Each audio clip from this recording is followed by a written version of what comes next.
everyone, Namaste. This is Anjali Kochhar. Welcome back to my channel, Tookwings blog by Anjali Kochhar.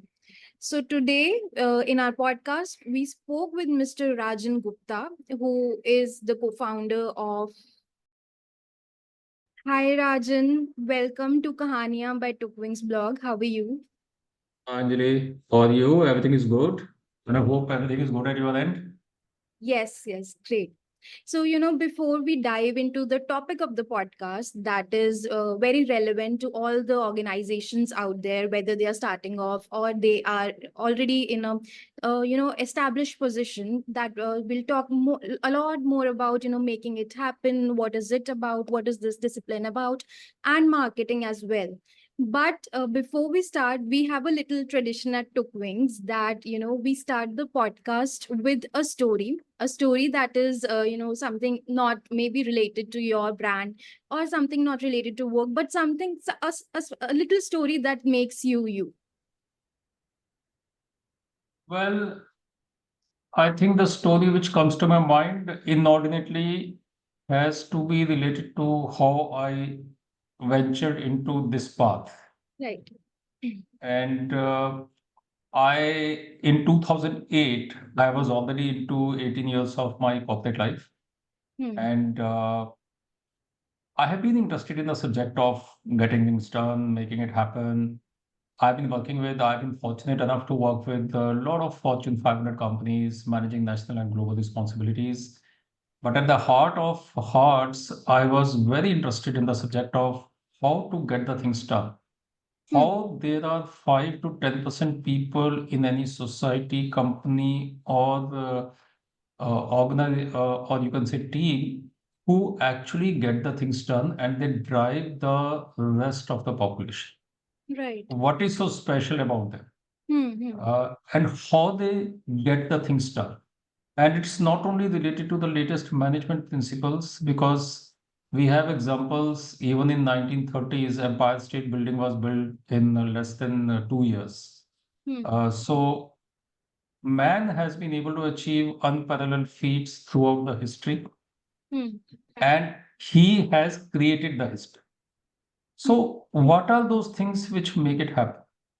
And Right. somewhere in 2008, I come across a book Hmm. by Ram Charan and Jerry Bossidi. The title of the book was Execution Discipline of Getting Things Done.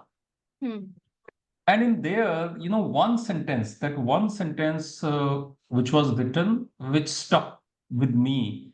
And in a way, I would say that that became the Gangotri for my journey for next phase of my life. Hmm. And that was that execution should be a discipline in its own right. Right. It should be a discipline. It should not be kind of pervasive ability, but it should be a kind of discipline Hmm. in its own right. Just like you have got operations, just like you have got marketing, just like you have got consumer behavior. Right. It should be discipline of getting things done. So Hmm. that's where I think my whole story started. And this is something which I truly felt from the heart, that why are we not having a focus on building people, their ability to get things done, right? Hmm. In an imperfect, highly insecure, chaotic world.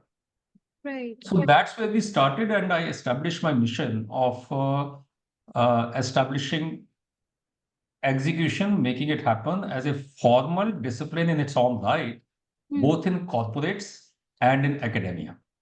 Right. And I would say that the journey, as you said, has been quite humbling, because more I learn, more I realize that how much is there to learn. Right. The kind of principles and the secrets and the mechanics of how people are able to get the things done in Hmm. almost impossible situations is Right. something which is a very, very interesting, exciting, exhilarating, and as well as humbling experience. Right. So that's here I am. So I consider myself as a humble learner who will maybe spend another 30 years in terms of figuring out how to get the things done. Right.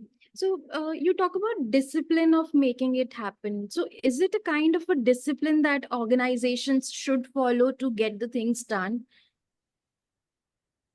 See, the way I talk about discipline is that just like you have got, let's say, let me just take it up.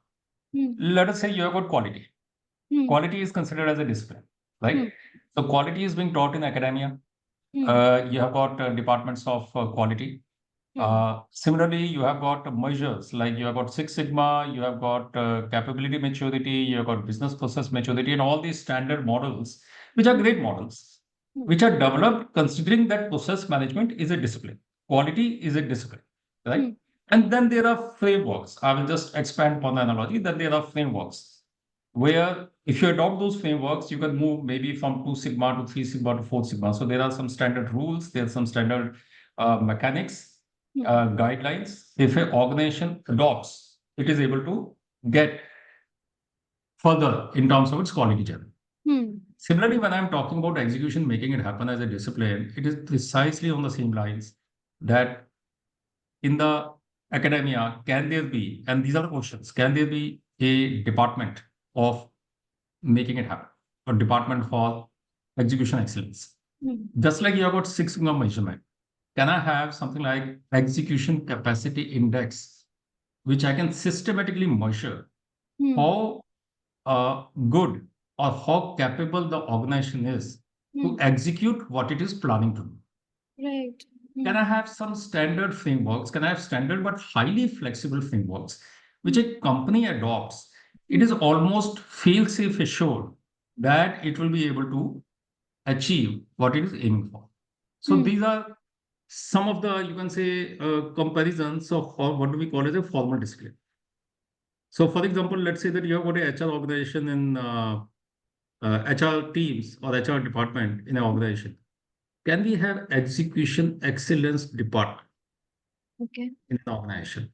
Hmm. Just like HR takes care of people constituency Hmm. in an organization, similarly, execution excellence can be an enabler Hmm. in every nook and corner, every part of every nut and bolt of a company to achieve much better performance Hmm. and how to make it happen. Right. Now, just to extend upon the question, I'm giving you a little bit long answer to your question, but Hmm. let me just also extend this. For example, uh, when we talk about making it happen, it's Hmm. not only about standard principles and methods, Hmm. because now the world has become very insecure. It has got very chaotic. It has Hmm. become very, uncertain. Hmm. Today, if you see, new business models are coming every day. They could disrupt the industry or your organization almost overnight. Similarly, there are some major geopolitical issues which are happening. Government regulations could change.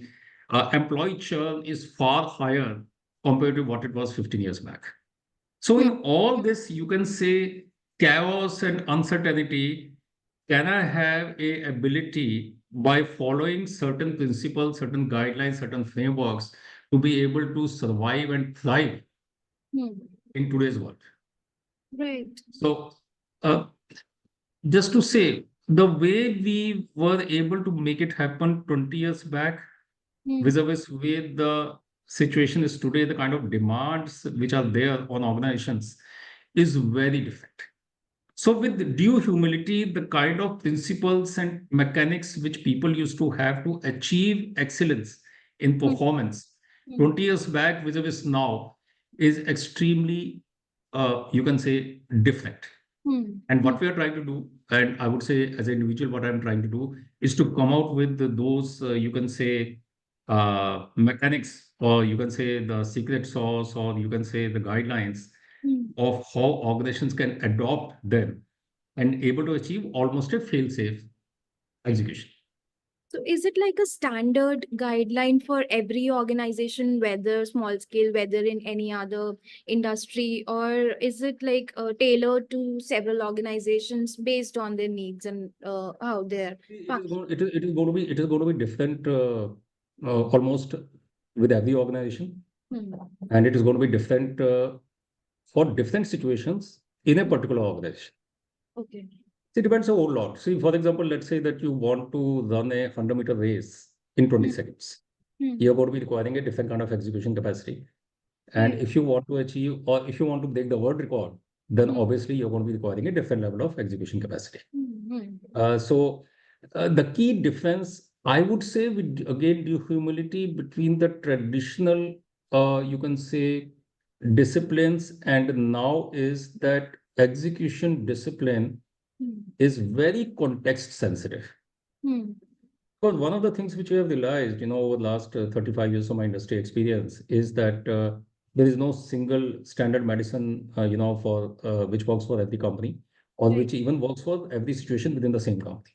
Hmm. So one of the beauty and I would say the revelation which I have is that if a company has to achieve execution excellence, it has to create its own recipe.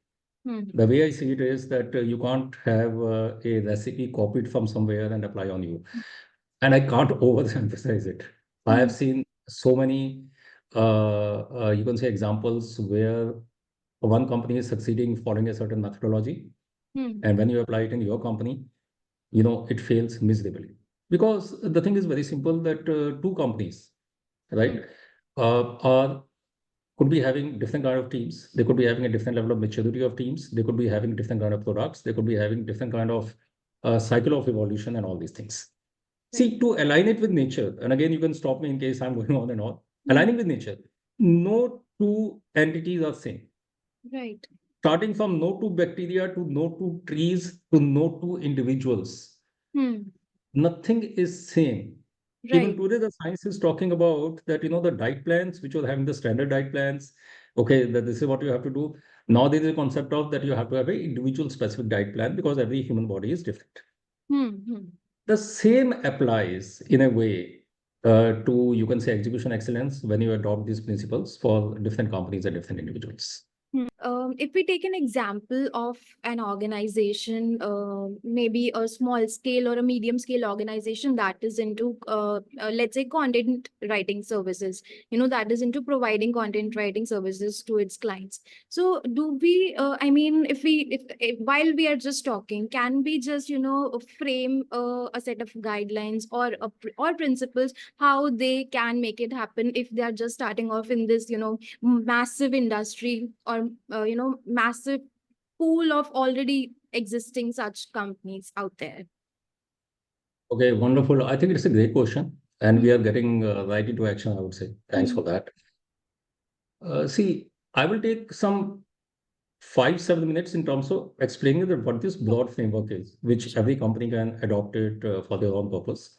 And then I'm going to be getting very specific in terms of, this content writing organization. See, to put it very, very simple, there Hmm. are five, I would say there is a 5S framework, 5S framework Okay. for execution, making it happen. So the Hmm. first part is stability of thought. Hmm. Or stability of thought means that I should be very clear and Hmm. very committed Hmm. to three elements.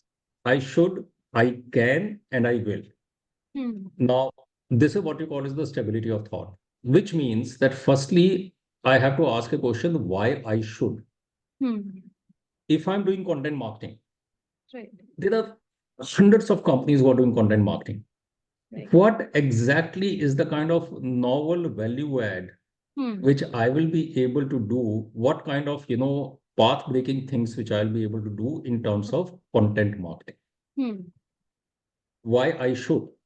Right. That's the first question which I feel every entrepreneur should ask. Why I should? And within that comes, of course, the USPs. What I'm going to be, special about. What is the kind of unsolved need or a problem which is not yet resolved by content marketing? So this is basically the purpose, Hmm. right? After purpose, which means I should, then I go to I can. It means that okay, that's great. There's an opportunity. I should do that, etc. Now, over and above that, can I do it? Hmm. Do I have it in myself in terms of my skills, my capabilities, my sustenance, and you can say ability to uh, wait and survive for X number of quarters or years it will take for me to mature. Right. So I can. And then you come to I will. So Hmm. these are the three questions. And whenever people come to me, I say that you have to deeply ask these three questions and write down the answers to these three questions. Hmm. If you are able to write the answers to these three questions very convincingly, then you should go to the next step. So the last one is I will. I will essentially talks about the plan. How Hmm. exactly I will do it, Hmm. right? So you have got the purpose, you have got the conviction and confidence, and then you have got a plan. It means that what I'm going to be doing, maybe I'll be opening up my YouTube channel, maybe I'll be doing this, Hmm. maybe I will, these are the kind of target audience I'm going to be going for, where the Hmm. problem is not yet resolved. Right. This is the kind of USPs I will have. This is the kind of capabilities I will build. This is the kind of money which I will spend. Do I have that kind of money or not?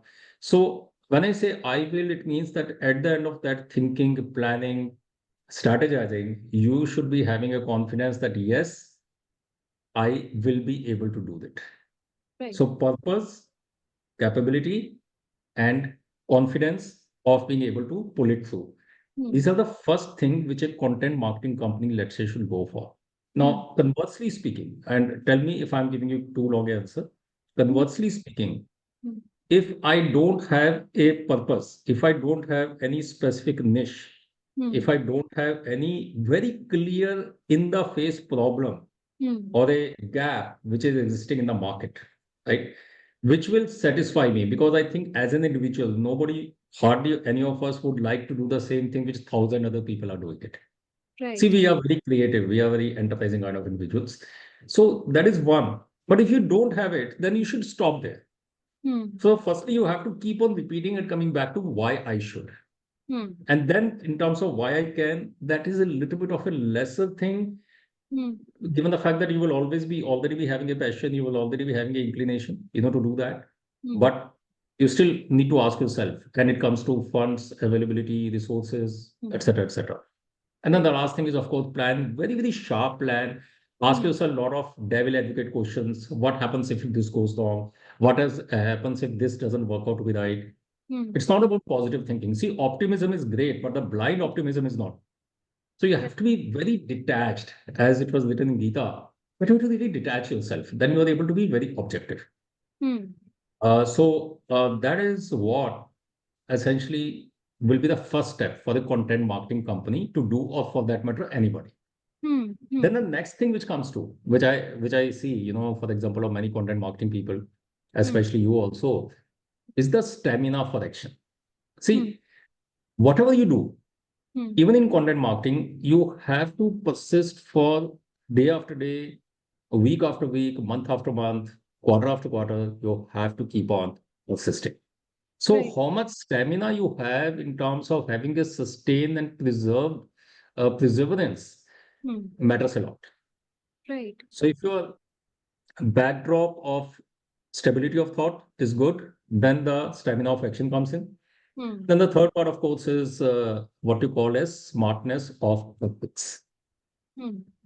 One thing which is not happening today, which was happening maybe 20 years back, is that there was a lot of, you can say, there were a lot of constants in the whole picture.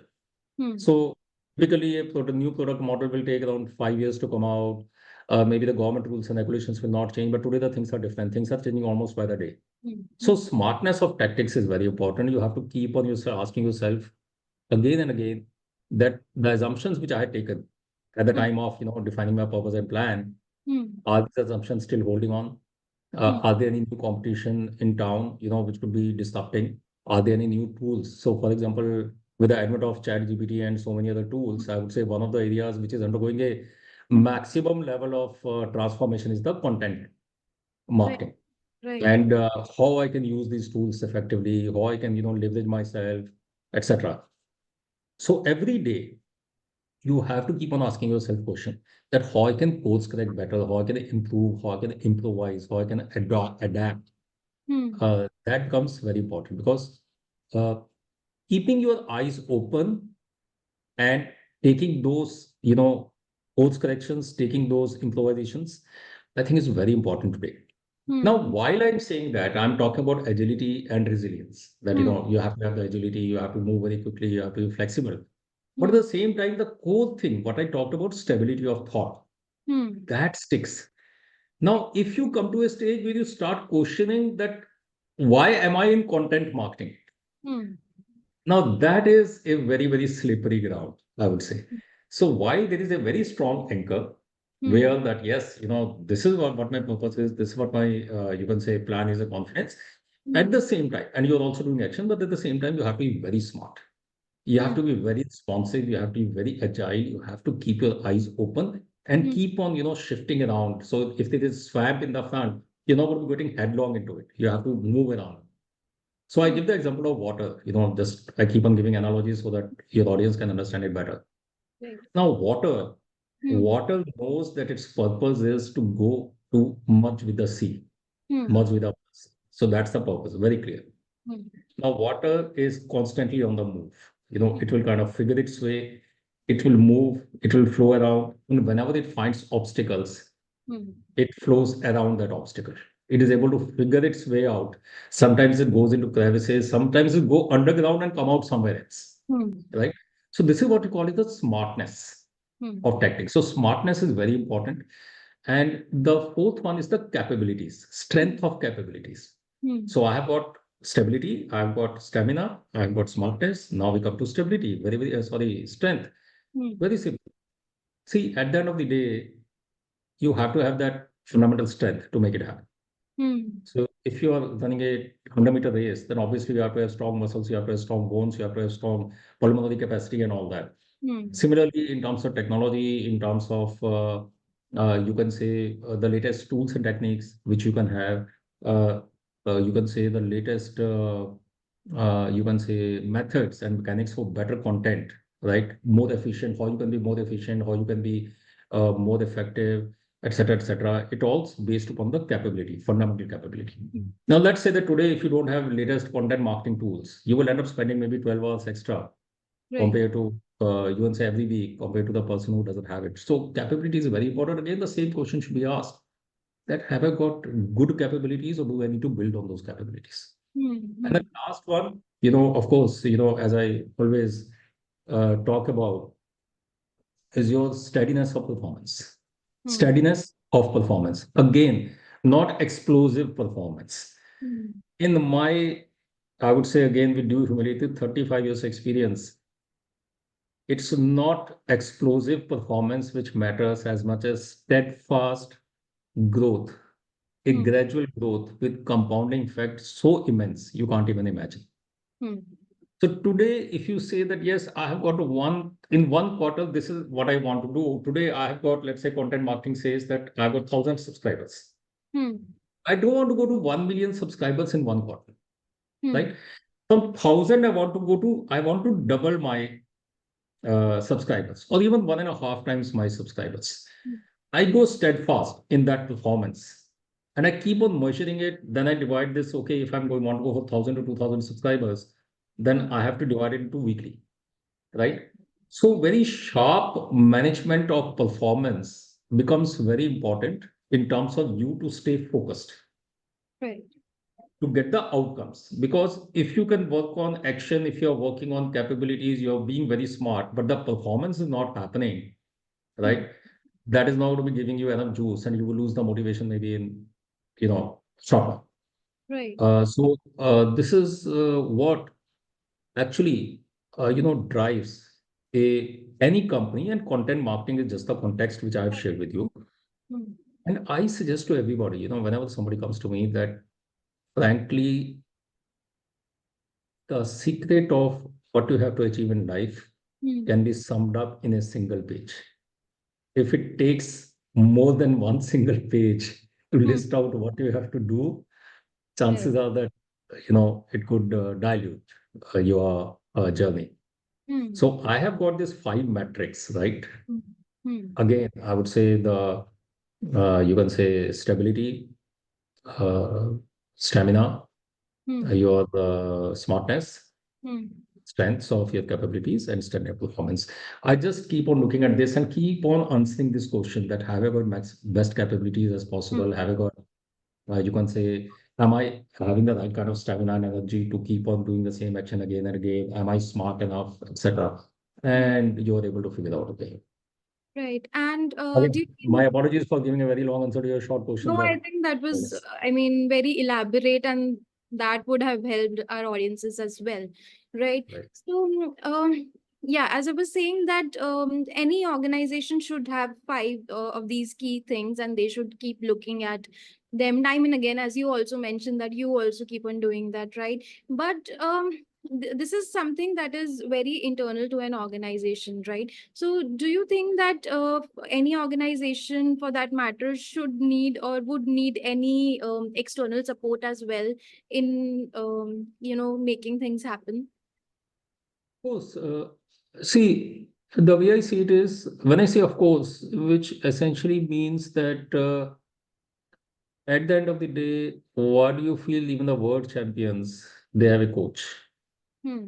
Why do they have a complete team, helping them to kind of, look after the stuff? The thing is very, very simple that, and this I strongly believe that doesn't matter, whether us or whether somebody else, anybody, each individual and organization should be having somebody who is able to detach himself or Hmm. herself and bring in a kind of, a wider set of expertise Hmm. and help to whatever extent in terms of, you can say, help you achieve what you want to achieve.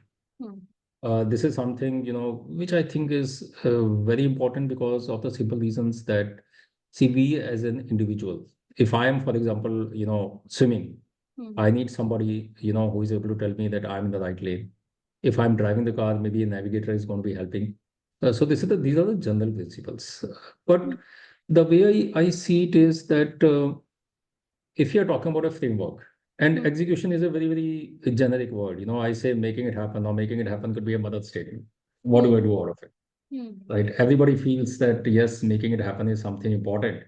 But Hmm. how exactly I'm able to wrap my arms around and Hmm. create a kind of framework, create a kind of principles, right, which help me that if I follow those principles, Hmm. right, I am much more assured that I'll be able to achieve what I want to achieve, and I may be able to multiply the kind of results which I will be having. Hmm. Now, this is where it happens. It comes in the collaboration. Now, what happens is that typically they are traditional models. They are traditional models. They're great models. I'm not trying to kind of, undermine whatever great work has been done so far. Hmm. So there is a model which you come and you apply in the organization. Hmm. In making it happen, because it's very context sensitive, as I said, it depends upon the kind of what you want to achieve, what is your current state at this point of time.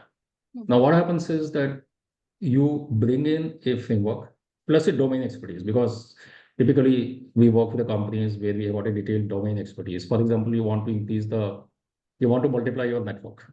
Let's Hmm. say today you have got 500 Hmm. dealers. You Hmm. want to take it to 1,500 dealers in 1 year. Almost very, very difficult to do. Now, Hmm. what are you going to be doing?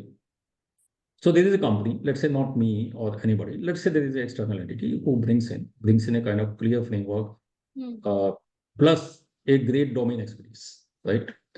Expertise. Then there is the organization, which has got its own reality, which has got its own micro level expertise, which nobody else can, know. Hmm. And then you marry the two, to bring it into action. So Hmm. this is what typically, in case you want to adopt it as a discipline. Hmm. See, at the end of the day, you can walk into an organization and they have got some objective and you put some project management team in place. Hmm. You can, of course, achieve results because every human being wants to excel. But if you want to adopt it as a discipline, as Hmm. a way of life, Hmm. organization wants to build it as a way of life.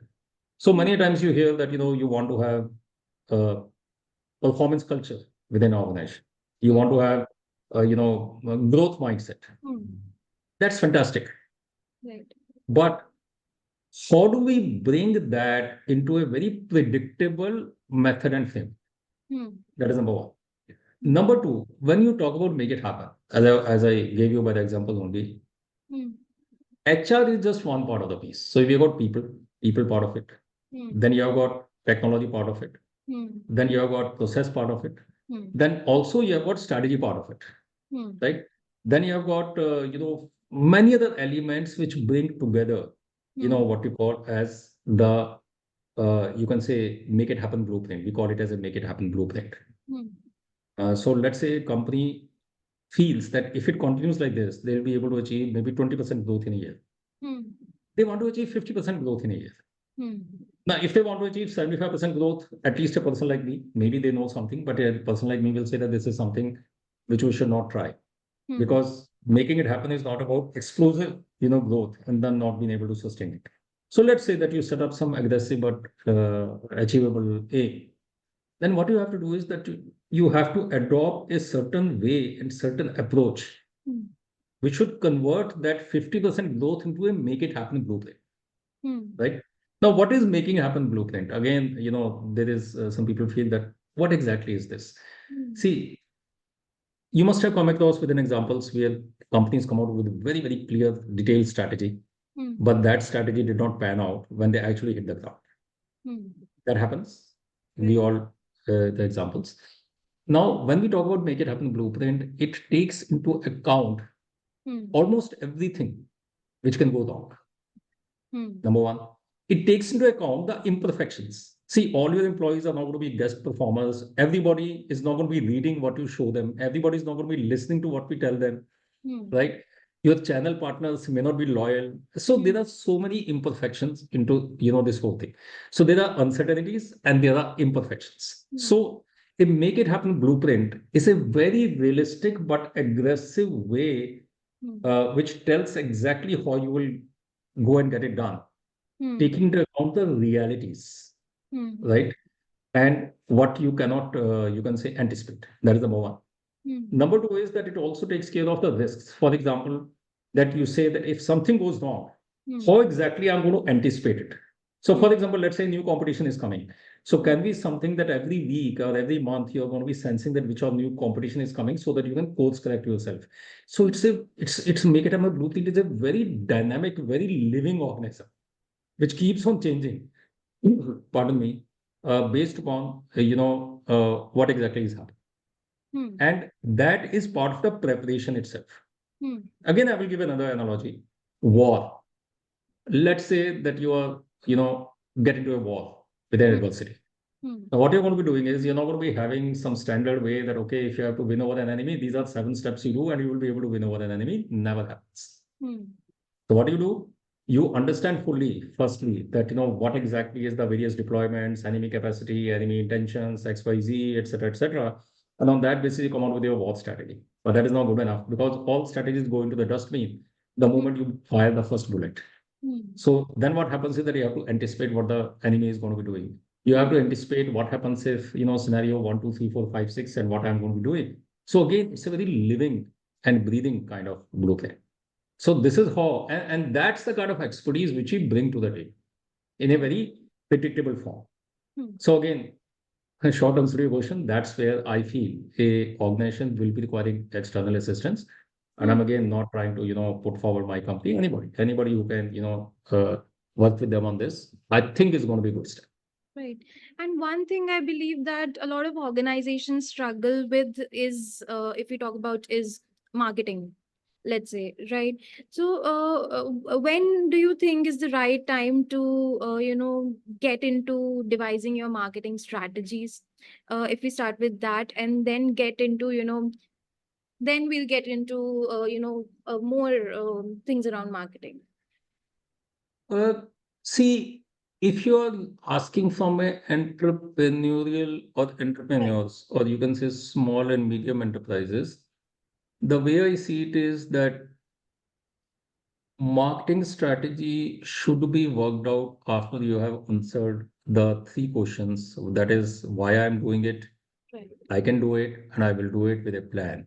Hmm. And marketing strategy should be a part of it because obviously everybody knows that unless people don't know what we are selling, Right. people are not going to be working with us. Now, again, and when we talk about marketing, again, I would like to go a little practical in this. See, there are three or four elements of marketing. Hmm. The first and foremost, I feel, and that's where we spend a lot of time with the companies, to tell you very frankly, is that we say that marketing should be grounded on a very solid foundation of Hmm. your products, services, and delivery. Hmm. Now, let's say that you're a company which is spending millions of dollars in marketing, but Hmm. if your product is not of good quality, if your Hmm. product is not priced properly, if your product is not able to, and the after sales service of your product is not good, and whenever your customer requires the product, you are able to deliver it. Hmm. Trust me, it's going to be a it's going to be very, very counterproductive. Hmm. Because let's say that there are imperfections within your company, Hmm. right? Hmm. And what you have done by spending millions of dollars on marketing, Hmm. right? You have asked some maybe hundreds of thousands of customers to experience your product, Hmm. and they don't like your product, or they Hmm. don't like your services or delivery or whatever, Hmm. right? You have lost those 100,000 customers at least for next few years. Hmm. So first and foremost part, which I always tell people, is the stick to basics. Make sure that your basics are at least above a certain threshold. Hmm. Because if you're not able to provide those basics, both your channel partners as well as your customers, Hmm. right? You're going to be losing them sooner or later. As Right. simple as that. And it again gets down to your individual interaction also. For example, I am interacting with you, right? And I am saying that, oh, I'm great, I'm this, I'm ABCD. And the moment you have got the first experience with me, you realize that I'm not, you can say, reliable. Right. Then the chances are that, all my marketing effort will be waste. So that is first part. Now coming to the second part, I think the way, again, in terms of marketing strategy, today the world it is changing very fast. Hmm. So we have got three or four elements in Hmm. marketing. One, of course, as I would call, is the below the line marketing, which is, I would say, in terms of cost element and also in terms of effectiveness. Let's say that you are starting initially. Hmm. Let's say you are an entrepreneur or you are a small company. You really cannot, advertise on TV and large billboards and all these Right. things. Right. So what you do, and there are so many success stories around it. What you do is that you say that, okay, let's assume that I'm going to be selling my material in a particular market.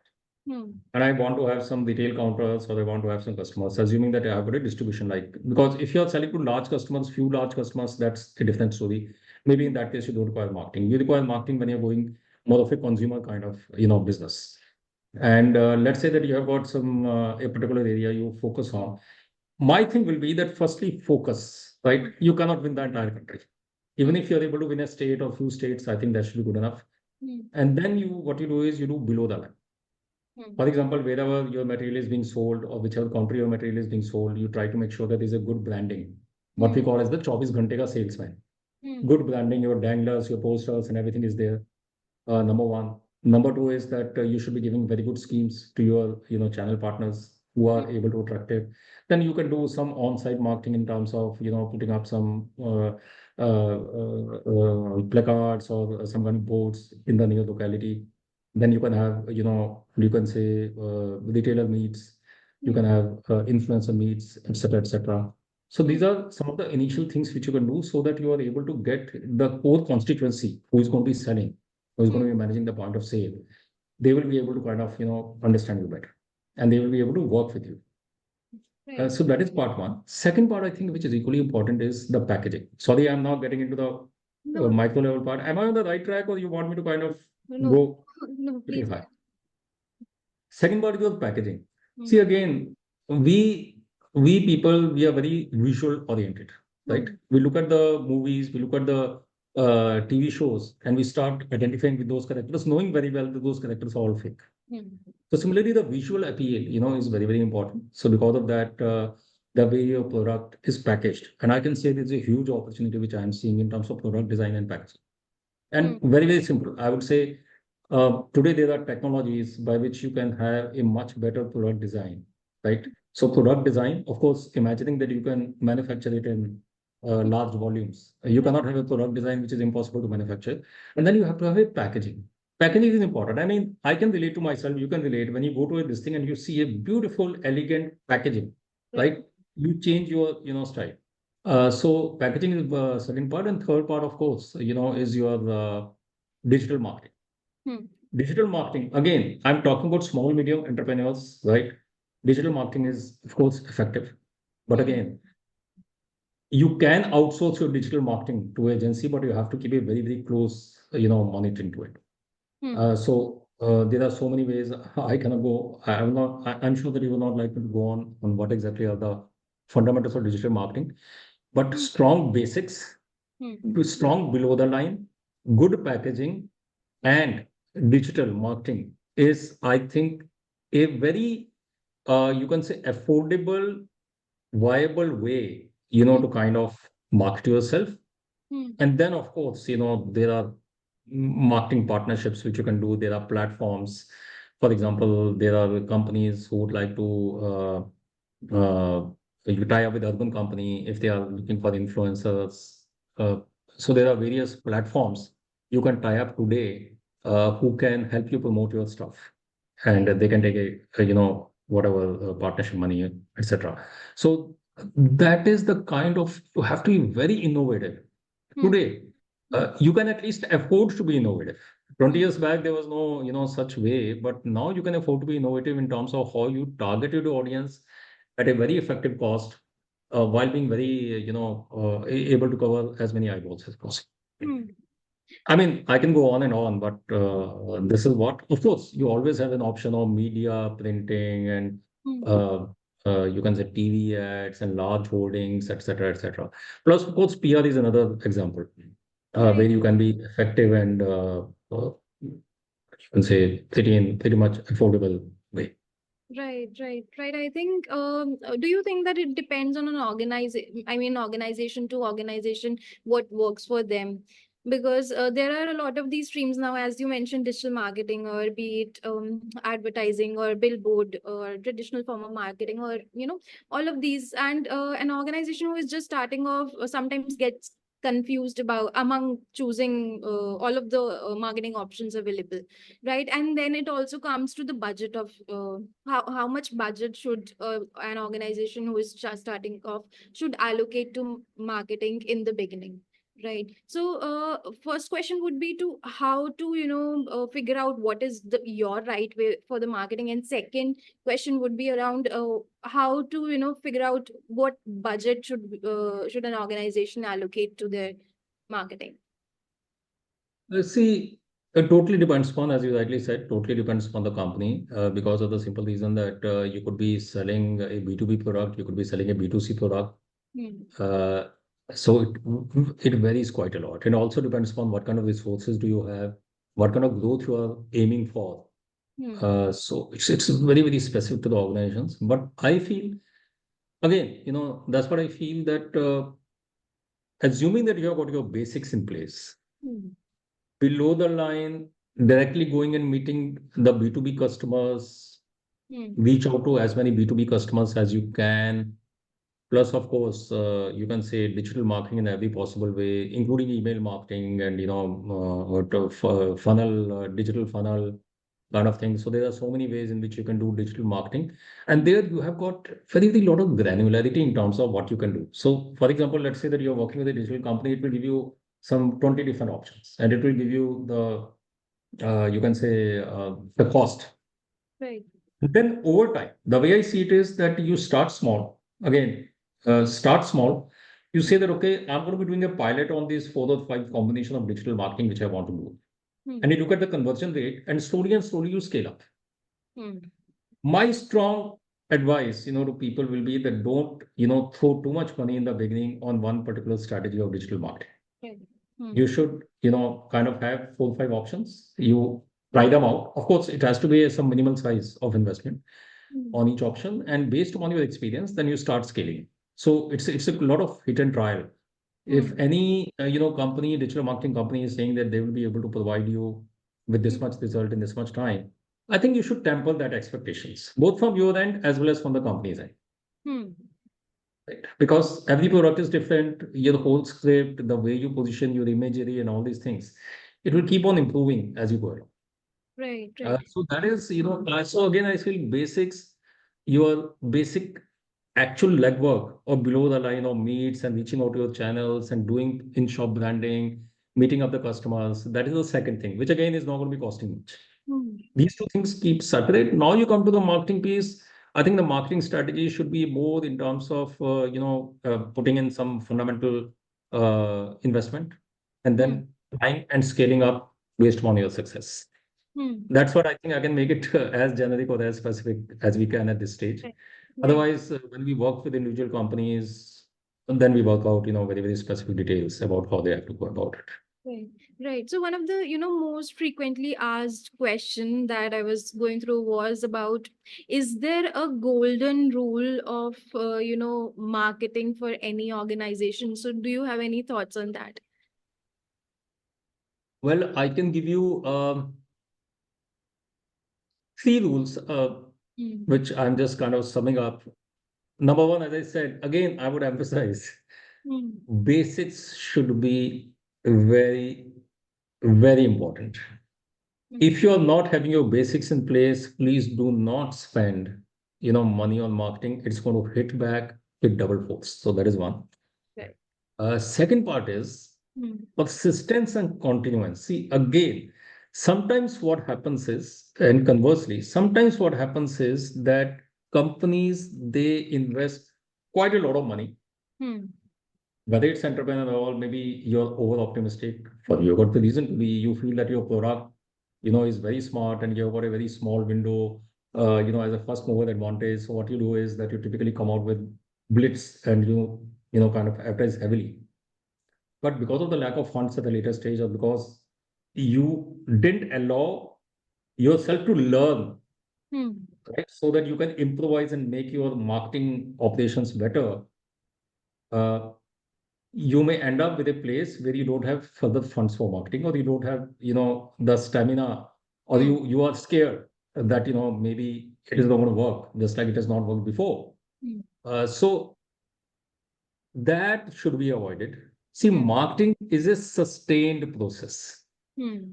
Right? So you have to have your strategy in a workout that you will be going slowly and gradually, Hmm. not too slowly, not too gradually. That, of course, depends upon where you are, but you should be able to have your marketing for at least next 1.5 to 3 years. That's very important. See, when you keep on driving the same message again and again and again to people, Hmm. Hmm. right? That's where it sticks. You don't build brands Hmm. overnight. Right. And that applies on large companies as well as small companies. I'm Hmm. telling you, sometimes people feel that brand, given the latest crazes and crazy and the way the digital thing is, you can build a brand in a matter of 2 years or 3 years. There will always be some exceptions, but brand takes years to build. And you Right. have to have that fitness and stamina and perseverance to stick to your marketing, right? Or what you want to do. Number two. And number three, of course, is consistency Hmm. in the messaging. Right. That is very important. People should start identifying you. They should start in the standard, this thing of brand personality, brand identity. Right. So that messaging has to be consistent. Right. So a consistent messaging, continuous investment, and basics in the right place, I think should do it. I can add a couple of more rules, but I think this is good enough Right. to start. Right, right. So, when we talk about marketing, one important thing that comes to our mind is also about how to identify your target audience, right? Because you can't just market your product or service to everyone, because or maybe you can market it to everyone, but there has to be a certain way to market it to certain audiences you are targeting, right? So, how do a company identify their target audience? Are there any rules on that? See, at the end of the day, today you're very, very right. Today, especially for the entrepreneurs or small and mid-sized companies, that's where I believe your focus is. Uh, they cannot, conquer everything. Hmm. So the focus is very important. Right. Focus in terms of what you have to offer in terms of your products. You can't afford any kind of product. Hmm. Focus on the kind of services you can provide, and focus on the kind of audience you are trying to cater to. Hmm. So that is very important. So I would say that as you define, for example, this is a question you should be asking first. Hmm. Your first question, even before you start your enterprise, is Hmm. that what is my target audience? Hmm. What is the kind of problem I'm going to be solving? What is the kind of money they will be ready to pay? Hmm. What is the kind of proposition I'm going to be giving to them? Hmm. And how will I deliver my products? Hmm. Etc. Etc. These are 7 or 8 questions which you should be answering even before you start. Hmm. Now, if I have to go deeper into how you're going to be identifying your target audiences, that you have to start with what kind of problem Hmm. you want to solve. Right. Let's Hmm. say. Then you will, of course, go back and say that who are the people who are kind of facing, this kind of problem. Hmm. Uh, and then, right, you're going to be talking about, see, let me just give you a very, very small example. Hmm. Today, just to explain, today, companies if as a company, I want to know that in Delhi, Hmm. which retailers shops are Hmm. selling my kind of product, Hmm. what is their potential, Hmm. what all competition they are selling to, Hmm. right? What is the kind of their paying capacity? What is Hmm. the footfall, Hmm. right? There is no such standard service which is available. Hmm.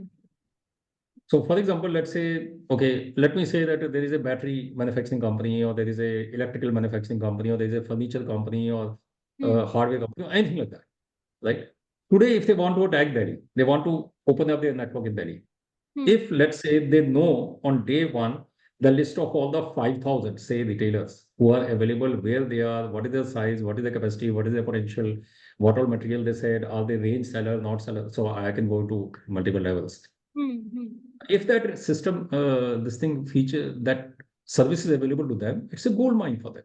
Hmm. Otherwise, they will take maybe 2 years or 3 years, just to explore and figure out कौन सी गली में कौन से नुक्कड़ पे कहाँ पे कौन सा बंदा बैठा हुआ है Right. कितनी कंपनीज का डायरेक्ट डीलर है Hmm. राइट कितनी कंपनीज का रिटेलर है Hmm. etc etc so the thing is that if you have got that kind of service it will be great so let's say there is a problem and there is a huge opportunity Hmm. what I'm going to be doing is I'm going to be saying that okay if I'm going to be doing this who are my target audience Hmm. obviously my target audience are going to be the ones who are maybe a mid-sized company because obviously if I'm a very small size company or Hmm. let's say small size company but not a fresh entrepreneur so these are my target audience Hmm. people who have got let's say 50 crore business to 250 or 300 crore business who cannot afford to have a large team Hmm. to do the prospecting of every possible retailer so these Hmm. are the people who could be useful so Hmm. that is my first target audience. Now, another thing then we have to say is that which product line I should go for. Hmm.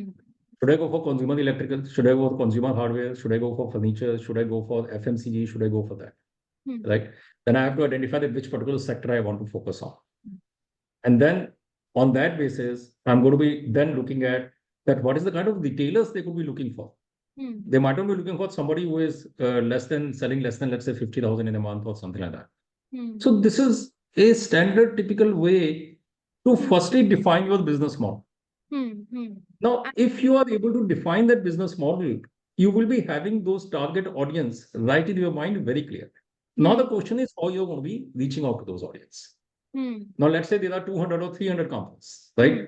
Or 500 companies across, right, who are Hmm. wanting to utilize that service. So you can essentially, figure out that what you're going to do. Are you going to be sending messages on LinkedIn where you can target these people? Are you going to be doing any kind of telemarketing campaign? Again, Hmm. telemarketing campaign can be extremely useful. So this is what you can do. Similarly, there are examples of B2C. Hmm. For example, you want to say that I want to provide a particular service to an end consumer.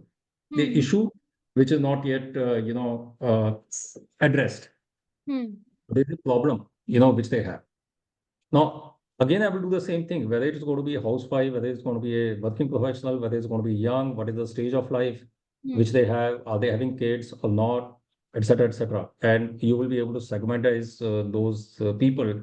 You will be able to identify that how much is the population of theirs. And Hmm. on that basis, you will work out, your target audience. Hmm. So I hope I have answered your question, but this is what it is. And then once you finalize your target audience, then the advertising, or you can say the marketing, Hmm. can be having so many permutations and combinations based Hmm. upon what exactly your resources are, how much money you are ready to spend, how much you can sustain. Hmm. So that is, what can be worked on. Right. I think a lot of organizations get into marketing very initially without doing the, required research. And that's where, some organizations don't work out. Right. So, I mean, according to what you are saying, that there is a lot of research, whole lot of research that goes when you are starting an organization or when you are, running an organization. And it's kind of a process that is there. Right. And finally, if I have to sum it up, if we have to sum it up the conversation, so what would be your final thoughts for an organization? Maybe, those five final quick tips that an organization should keep in mind when they are, when they really want to make things done, uh, or, make it happen, I would say. So again, I would say I will come back to the same thing that firstly, you have to be okay. Let me weave it in a different way. Otherwise, it will sound that I'm repeating the same thing. Hmm. Firstly, one has to be detached, and it's difficult to, much more. It's easier to say than, it being done. But important thing is that one has to be detached and objective in terms of what we are trying to do Hmm. and what we are doing. Let me just break it down on this. I think one of the reasons that a huge percentage of organizations they fail in their initial stages. One of the main reasons is that we are not able to detach ourselves. Hmm. We are not able to kind of have that humility to keep a very very open eyes and open mind. Be very objective. You don't have to be self critique that you always keep on saying negative in yourself, but there is always that gap between the reality and your aspirations. And Hmm. some gap will always be covered by the sheer passion, Hmm. right? Uh, uh, so let's say that you want to achieve 10, reality is 8, you can jump these 2 steps by Hmm. sheer passion, energy, and etc. But if the reality and what you're trying to achieve is gap is big, then you're bound, you are opening yourself to a big chance of failure. Hmm. So one is that objectivity, humility, keeping an open mind and open eyes is extremely important. I advise to everybody across, starting from a MNC down to a, budding entrepreneur. Hmm. That is, something which I think is important. Second part, again, it comes out of the 5 principles of 5S, which I talked about, is that one principle which I have adhered and I keep on saying, and it's an overall encompassing principle is be trusted first, Hmm. respected later, Hmm. and loved last. Hmm. Trusted first, respected later, and loved last. Hmm. Because if you are trying to keep your stakeholders and everybody trying to have people love you, Hmm. and you're not able to, you can say you can say you are not able to have a capacity to be very objective and clear and truthful, Hmm. Hmm. it is going to bite back to you sooner or later, Hmm. right? You can't carry the false story just in the hope of winning a popularity contest. That's never going to happen. So Hmm. how much reliable you are, how much people can trust you, what is the strength of your word, written or unwritten, right? Hmm. That really forms a solid foundation. Now, a company, right, if Hmm. it makes false promises, it is not able to deliver the goods as they promise, sooner or later, they are going to be losing in a big way. Hmm. So I keep on telling you, sometimes, people, what happens is that people say that, okay, that company is going further. I say that you have to make sure that as long as you are able to keep your basics right, day after week, there is no way that Hmm. you're not. So Right. be trusted for respected later, love last is second thing which I would like to tell them over and above the 5S which I shared with you. Hmm. The third is that make it happen in the last mile. Hmm. Again, that is one thing which is core to making it happen. So we always go to 90%, but that last 10%, which is left out, which actually impacts more than 50% of your fortunes. Hmm. That's always going to happen. So Hmm. let's say that you have launched a great product, you are excellent, etc. But has that gift item which you are supposed to be sending has actually landed up at somebody's place or not? Hmm. Has that money which you had to pay your channel partner has reached or not? Has your service engineer screwed that last nut, right? Which is supposed to be keeping the machine back has not. That is extremely important. And what happens is that one of the key things which I think as a company, but I would not like to harp too much about it, is Hmm. that how to get the things done in the last mile, Hmm. right? Especially when a company grows beyond a particular size, it is in not able to see that much beyond its corporate office or a regional office, right? How it is able to see what is happening on the point of sale, at the service point, etc., is very important. So making it happen, in the last mile Hmm. is, again, very important. Hmm. The fourth thing which I would say is that focusing on the money machine. Hmm. See, we do 20 things in time. And again, I keep on asking the same thing. These are 5 principles which I keep on sticking that am I focusing on what matters most? Right. right? We have got so many distractions. We have got so many ideas. We have got so many, new fads which are coming up. And I think everything could be great. But at the end of the day, Hmm. 90, 70 to 80% of your action should be focused upon what is going to make money for you. Now, when I'm saying make money, I'm not saying that you have to be only money conscious. What is going to give you success? Hmm. And success sooner or later will translate into money and Right. vice versa. Hmm. So, that is the fourth thing. So, focus and constantly checking and double checking your priorities is Hmm. important, right? So, these are four things which I would like to say. I can add a couple of more, then I will keep on saying. I can talk for hours and hours, but Hmm. that is broadly Right. which I would like to mention. And all these principles at high level, when we actually work with the companies, or for that matter, any company which works with their clients, you Hmm. have to go to the micro level, Right. right? At individual details, but this is not the platform. So, Right. So, lastly, do you have any books in mind that you would like to recommend to, those who are starting off their journey as an entrepreneur? see, I would say that the first book one should read is Execution Discipline of Getting Things Done by Ram Charan and Jerry Bossidi. Hmm. That is the book which inspired me, Hmm. and I think it will be a good idea to go through that book. Right. Great. Great. So thank you so much, Rajan, for this very, very insightful conversation. And I think, as you mentioned in the beginning as well, that not a lot of organizations are getting things done rightly and making things happen. So I think after this conversation, after listening to our podcast, there would be, I think, some form of clarity in the mind of those who are starting off their journey as an entrepreneur. So thank you so much for your insights and thank you so much for joining us today. Really, Dhanyavad. Same to you. It was a honor and a privilege. Thank you. So that was that about today's podcast. If you have any other questions regarding marketing, or if you want to, take a look at what 10x make it happen all about, then it is. I would tell you it is a management consulting firm, and there are all the details we have put in our description box that you can always so that you can always reach out to them if you have any questions, or if you're interested in getting featured on my podcast, be a part of Kahaniyaan by Tookwings blog, then definitely reach out to us. Our credentials are also down there in the detail box. And thank you so much for joining us today. Namaste.